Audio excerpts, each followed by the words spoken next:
Bismillahirrahmanirrahim. Assalamualaikum warahmatullahi wabarakatuh.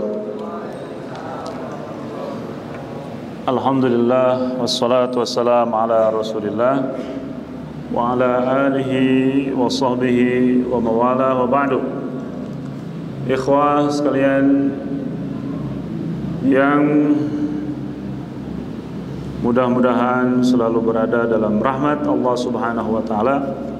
Kita akan melanjutkan pembacaan hadis pada hari ini, hadis nomor 17, masih dalam bab yang sama, bab pintu-pintu kebaikan.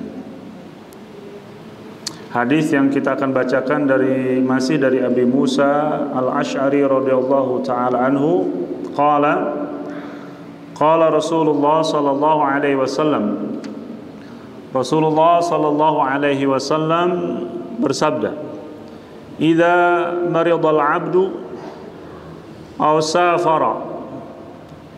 Apabila seseorang sakit atau melakukan perjalanan jauh, kutiba lahu mithlu ma kana ya'malu muqiman sahihan, dicatat baginya kebaikan atau pahala sebagaimana ia berada di rumah mukim dan dalam kondisi sehat. Hadis riwayat Al-Imam Al-Bukhari. Hadis ini masih menggambarkan betapa rahmat Allah untuk kita sebagai hambanya sangat luas sekali, ya. Dalam berbagai kondisi Allah memudahkan pintu-pintu kebaikan untuk kita, dan dengan mudahnya kita bisa mendapatkan fadl, keutamaan dan pahala, ya. Di antaranya hadis yang diriwayatkan ini, hadisnya sebenarnya hadis bukan dari Abi Musa Al-Asy'ari langsung, ya, kalau kita telusuri ke sumbernya dalam hadis Bukhari. Tapi hadis ini diriwayatkan dari Hafiz bin Asim, dari ayahnya Asim Umar ibn al-Khattab, ya, atau dari pamannya Abdullah bin Umar, dari Umar ibn al-Khattab, ya. Ketika itu Ibnu Umar atau Abdullah ibnu Umar lagi dalam safar bersama seorang maaf, bukan hadis ini. Bukan hadis ini, ya. Abu Musa Al-Asy'ari mempunyai seorang anak. Saya salah lanjutkan, ya. Abi Musa Al-Asy'ari. Siapa nama Abi Musa itu? Abdullah bin Qais Al-Asy'ari Al-Yamani, orang Yaman. Asy'ari itu salah satu kabilah yang ada di Yaman, ya. Punya anaknya bernama Abu Burdah, ya. Namanya siapa? Abu Burdah. Mengadakan perjalanan bersama seorang, ya, Yazid bin Abi Kabsyah. Yazid bin Abi Kabsyah. Nah, ketika di perjalanan, kalau Abi Burdah itu udah tahu ilmunya. Kalau lagi safar itu sudah dijamin, amal-amalan. Nah, Abi Kabsyah ini rajin ketika safar tuh, seperti ketika dia mukim di rumahnya, puasa, sholat rawatib. Maka Abi Burdah menyatakan, bapakku pernah menceritakan kepadaku, salah satu riwayat hadis dari Rasulullah, ini hadisnya, bahwa ketika seorang lagi sakit atau safar, maka pahalanya sama seperti dia lagi mukim dan lagi sehat. Makanya Abu Burdah mah santai saja, ya. Karena walaupun tidak puasa, dia akan dicatat puasa sunnah. Karena ketika mukimnya, ketika di rumahnya, ya dia suka puasa sunnah. Begitupun sholat-sholat yang lainnya.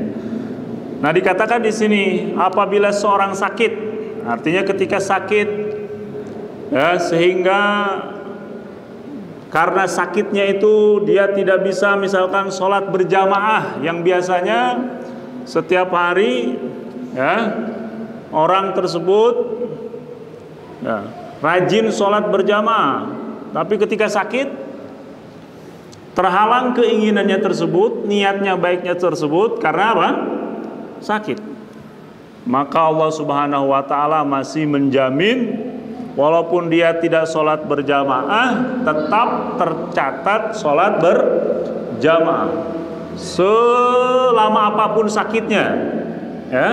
Makanya Abdullah ibnu Mas'ud ketika sakit beliau menangis. Kemudian para sahabat bertanya, ya, limadza tabki, wahai Abdullah ibn Mas'ud, kenapa anda menangis? Ha ajaz'an minal marad, kamu tidak sabar menghadapi rasa sakit ini? Kata Abdullah ibnu Mas'ud, la, walakinni, kata Abdullah ibnu Mas'ud, nazala bi fi waqtin fatrah. Kata Abdullah bin Mas'ud, aku menangis bukan karena aku sakit, tapi aku menangis karena aku sehat.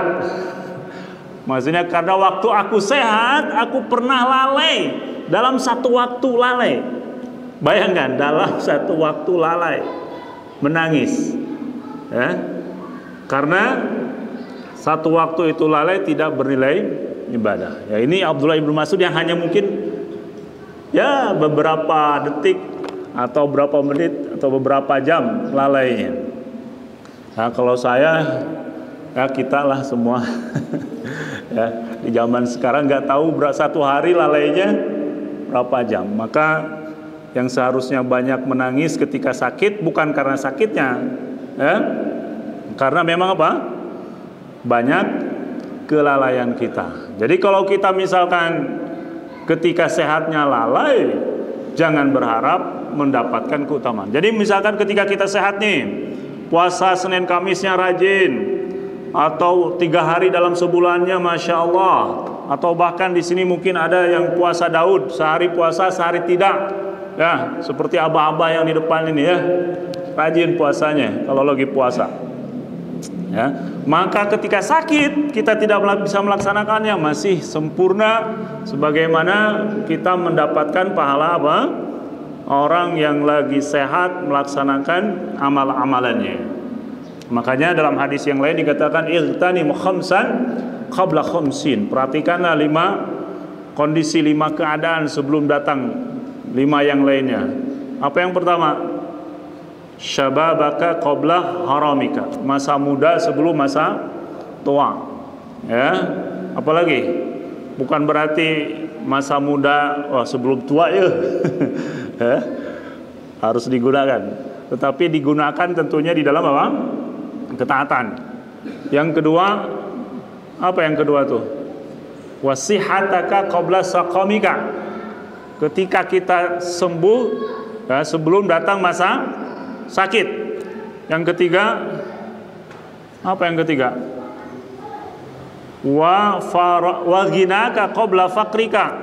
Masih kaya, ketika kaya maka gunakan kekayaan itu dalam kebaikan sebelum datang masanya fakir, sehingga kita tidak bisa berbuat banyak dengan harta. Kemudian wa faragak qabla syughlik. Waktu kosong sebelum, waktu senggang sebelum waktu sibuk. Dan yang terakhir wa hayataka qabla mautika. Hidup kita sebelum mati. Nah, ini yang harus diperhatikan. Au safara, atau dalam kondisi safar. Safar itu ya perjalanan jauh yang diboleh kita mengqashar salat. Yang para ulama berkhilaf. Yang jelas ya untuk kehati-hatian di zaman sekarang ya kira-kira safar itu ya di atas 80 kilo lah. atau secara mutlak uruf di suatu tempat menyatakan bahwa ketika pergi ke tempat tersebut itu adalah safar, atau orang Sukabumi biasanya nyebut nyaba. Ya, Pak Haji Ujang, nah, kalau kita mau ke Jakarta nyaba bukan dari Cisaat, nyaba nyiapkan bekal, aqua, timah. Nah, kalau sudah ada persiapan begitu pasti safar orang Sukabumi. Tapi kalau ke pasar Parung Kuda, ya, ke pasar apa Cisaat, ya bukan safar, itu kudu bekal, langsung berangkat. Nah, kalau kita dalam perjalanan jauh lagi safar, ya, kan kita boleh mengqashar sholat yang 4 menjadi 2, tapi tetap masih sempurna. Bahkan ada satu kaidah kata para ulama, tarkus sunnah sunnah, ya. Tarkus sunnah sunnah, meninggalkan suatu yang sunnah biasa dilakukan ketika safar itu jadi sunnah ditinggalkan. Seperti apa? Sholat rawatib, ya, yang 4 rakaat sebelum zuhur, 2 rakaat setelah zuhur, 2 rakaat setelah maghrib, 2 rakaat setelah isya. Nah, yang biasa itu dilakukan oleh Rasulullah ketika safar, Rasulullah SAW tidak melakukannya. Untuk yang rawatib itu Rasulullah tercatat hanya 2 rakaat sebelum subuh Rasulullah melakukannya, dan sholat witir. Tahajud dilaksanakan enggak? Nah, tahajud dilaksanakan, duha dilaksanakan. Sholat mutlak Rasulullah melakukannya di dalam apa? Di atas tunggangannya. Tapi kalau yang rawatib Rasulullah SAW tidak melakukannya. Abdullah bin Umar pernah ditanya, ini hadisnya tertukar tadi oleh Asim, ya, ketika ada orang-orang setelah sholat zuhur bangkit sholat lagi, kata Abdullah bin Umar, "Mada yasnau haula?" Lagi ngapain mereka ini? Ya, yusabbihun, mereka lagi sholat ba'diyah, wahai Abdullah bin Umar. Kata Abdullah bin Umar, kalau begitu udah aja sempurnakan sholat zuhur, gak usah dikosor. Kan sudah dikasih bonus sholat zuhur jadi 2, ya. Kenapa harus sholat rawatib lagi? Nah, kata Abdullah bin Umar, "Sahibtu Rasulullah sallallahu alaihi wasallam hatta qada hayatahu falam yusalli illa rak'atain." Kata Abdullah bin Umar, aku berteman dengan Rasulullah sampai dia wafat ketika safar tidak melakukan kecuali sholat fardu saja. Berteman dengan Abu Bakar, kemudian dengan Umar, kemudian dengan Utsman, mereka tidak melakukan apa? Rawatib. Maka di antara sunnah ketika kita safar, kita mencukupkan sholat, ya, mungkin memperbanyak doa. Adapun kalau misalkan kita ada kesempatan sholat, ya, itu tidak termasuk rawatib. Itu masuknya sholat biasa. Kutiba lahu mithla ma kana ya'malu muqiman sahihan. Maka apapun yang kita lakukan ketika ketika sehat akan dicatat oleh Allah. Ketika kita sakit, ketika kita dalam perjalanan, seperti halnya kita sehat dan berada di jalan. Maka mudah-mudahan kita termasuk orang-orang yang bisa memanfaatkan 5 hal tadi, sehingga ketika datang waktunya kita harus bepergian, kita harus sakit, karena semuanya kita pasti yang namanya manusia sakit, ya, kecuali keturunan Fir'aun, ya. Ya, kalau Fir'aun agak pernah sakit, ya. Mudah-mudahan kita termasuk orang-orang yang sempurna catatan amalan kebaikannya di sisi Allah Subhanahu wa taala. Assalamualaikum warahmatullahi wabarakatuh.